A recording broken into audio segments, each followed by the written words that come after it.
Have any time to grieve for Lexa?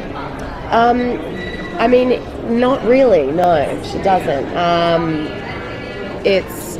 she's grieving. There's no way around that. But in this next episode, she's going to be faced with Ontari coming back and basically saying, "I'm going to be the next commander, and I'm going to wipe out your people." So she's she's had to kind of figure out a way to deal with Lexa, to cope and move on with this really urgent matter, which is obviously what Clark does every time somehow.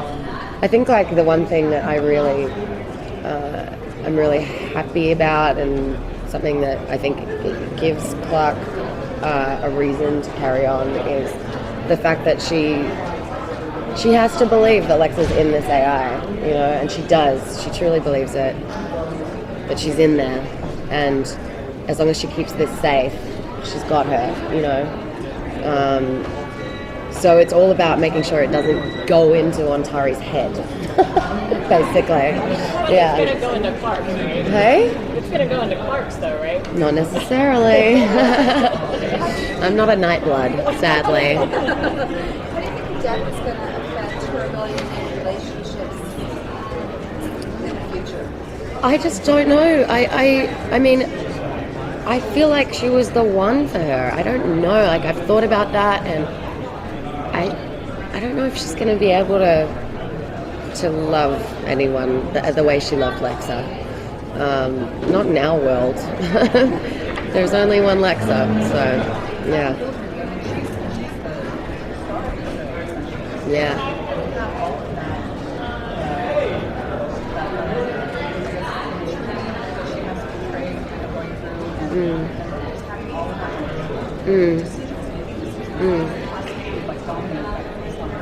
Yeah. Oh yeah, I do. It's crazy. Every week I'm just like, wow. Okay. I'm gonna put on my crying boots. It's hard. But I mean, I've just managed to find a way of separating me from Clark. Otherwise, I'd go mad.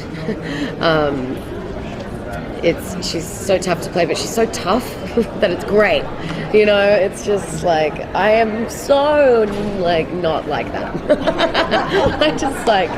I'm like, oh man, this is great. I get to look like a badass, and I'm not one.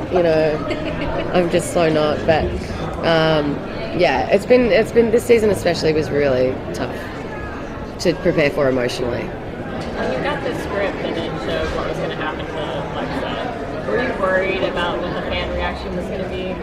I mean, of course, yeah. It's a real fucking sensitive issue. Pardon my French. And of course I was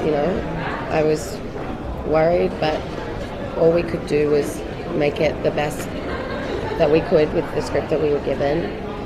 And of course, I think it has to be said at some point, Alicia had to go to a different show. So,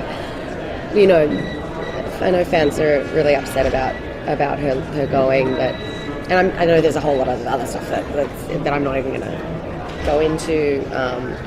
But I don't know, the fact that she died in my arms, and that we both I feel like we both crossed a threshold acting wise. That was a hard day, and we went for it, just tears, and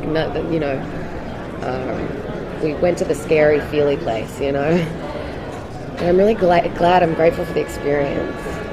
Is there anything in particular you did to prepare emotionally for that scene? No, not really. I mean, me and Alicia talked about it, definitely, but I don't like to mess with scripts too much until I'm on set, and then just play around so none of it feels stale, or I know it really, really well. So we definitely talked about it, but we didn't really go through anything, and I was just like, all right, here we go. Would you have any advice for young people who are maybe about to graduate and trying to figure out what they want to do with their lives? Oh gosh, it's so funny because I was I was on set when I was 11, my first day on set. I was 11 years old and I went, this is what I'm going to do for the rest of my life. I said that to my mum. She said this the other day actually.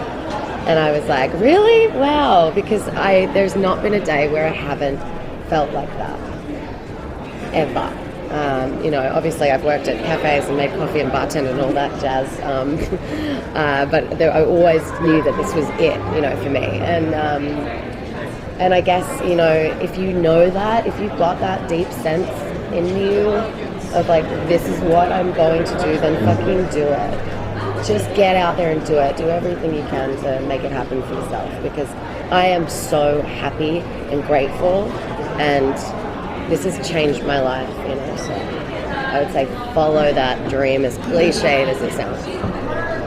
Thank you so much, guys. Thank you guys.